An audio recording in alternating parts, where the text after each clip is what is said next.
The Board of Supervisors, what are they hiding? We are not going to be turning over any ballots, any machines to the Arizona State Senate so they can dismantle our machines and see how people voted. That's not going to happen. Why is the board refusing to let the Senate have access to the ballots?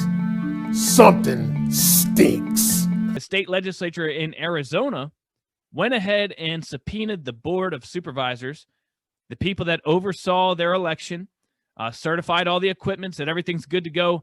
This board, they are the ones that were in charge of the whole thing, and so they were subpoenaed by the state legislature. Now, let me stop for a second, and I want to say that this, particularly happening in Arizona, particularly happening in Maricopa County, was a big deal, because we're not talking about thousands, we're talking about millions of voters. And another reason is that Arizona election laws are so strict, they require them to collect an insane amount of data and chain of custody and all that. So more so than a lot of other states. And so with these two factors, such a large audit with so much data, let's just say that Maricopa, a forensic audit, would answer every question that anyone has everywhere across the board. Now let's get back to what actually happened. So the Senate issued subpoenas to the board, and the board refused to comply completely. In fact, they attempted to sue the Senate just for issuing them at all. They basically clutched their pearls in offense and said, how dare you, and said that they didn't have the authority to issue subpoenas. Basically, as we later learned, as a way to not turn over the election materials that were being requested, to put everything on hold. This is about a direct challenge to the sovereign authority of the state legislature by a political subdivision. We are lawmakers. Now think about this. You got a county board that's literally defying your authority. What's next? A city council? A school board? A fire district? Where does it end? This is a challenge, a direct challenge to your authority, to this body. And I'm really surprised that you don't recognize this, and you're literally making it a partisan issue. This is not a partisan issue.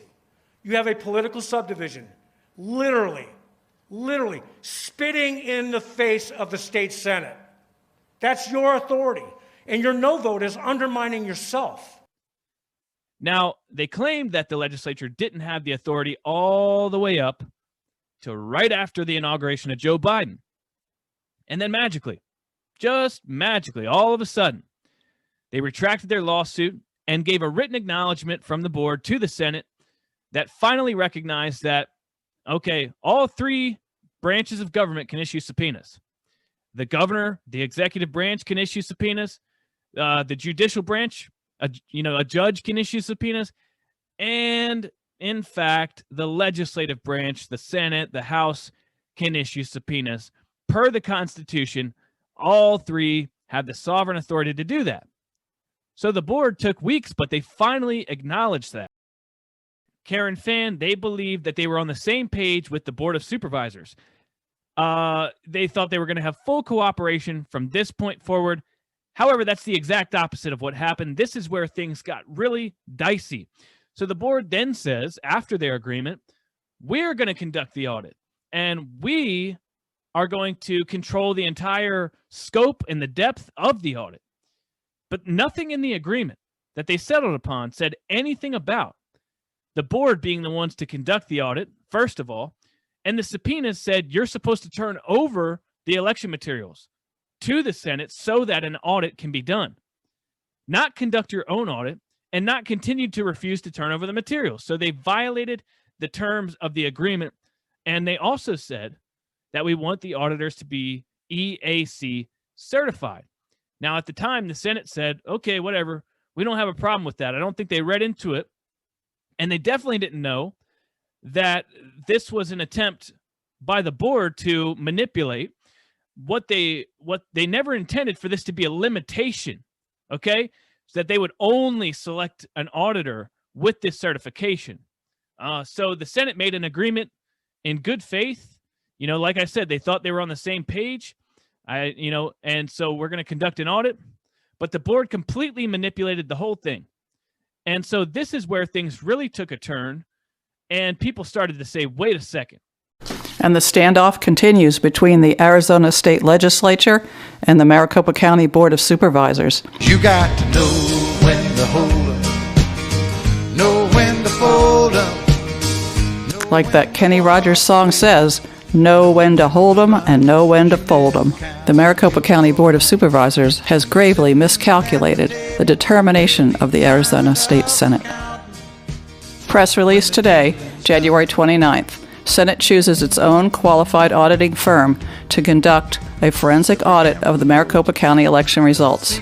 Today, Senate President Fan announced that the Arizona State Senate has hired an independent, qualified forensic auditing firm to analyze the 2020 election results in Maricopa County. But what baffles me is that none of this is being reported on accurately. All the big tech algorithms completely ignoring the Senate's attempt to conduct a real audit, and they're making it look like the board is actually doing something legitimate here. They're propping it up, actually, and saying, look, everyone, we're doing an audit. And once we're done, you'll have no right to bring this up ever again because we already thoroughly investigated everything. And literally, this should be headlining everywhere. But unfortunately, the only mention of the state Senate that I've seen came from a local news outlet in Arizona trying to spin the story to look like the Senate is overstepping by requesting the actual paper ballots, trying to do something illegal. Remember, I played that clip of the guy who said, he's a board member, and he said, I don't want anyone to see how I voted. Actually, I'll play it. Certainly, I want, when I submit my ballot, I want to know that my vote was counted, but I don't want any of you to know how I voted. So that's the justification is I don't want anybody to see how I voted. Really? I mean, we need answers here. I don't think, like I said, if you take a survey of the voters in Arizona, I think you'd be surprised that, you should just speak for yourself, big guy. And so I think that it should be obvious that the Senate in Arizona at this point has become rather fed up, to say the least.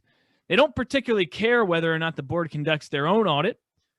They said, go ahead, knock yourselves out, do your audits, but you still need to turn over those election materials for a real audit, and you're not complying still. So at this point, they're obstructing an investigation, which is illegal, and the Senate has shown that they're done with the shenanigans. They are so done.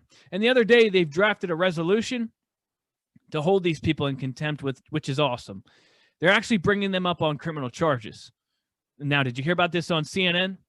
Did you hear about that on MSNBC? Did you even hear about that on Fox News? No. The board's refusal to comply is a Class 2 misdemeanor. This should be headlining everywhere.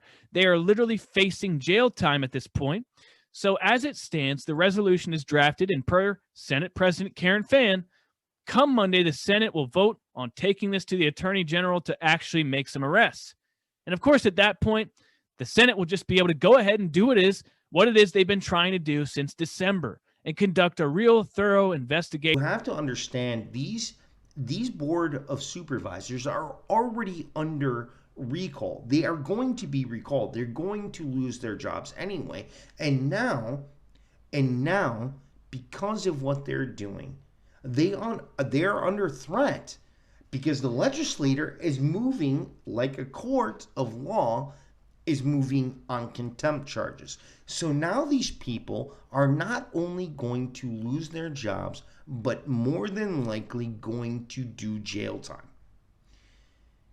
I want any rational person out there, okay, who's on the other side of the fence to explain to me why a group of people, if you believe your election in your county was free, fair, and transparent, why you would lose your job, lose your cushy job where you did basically fucking nothing,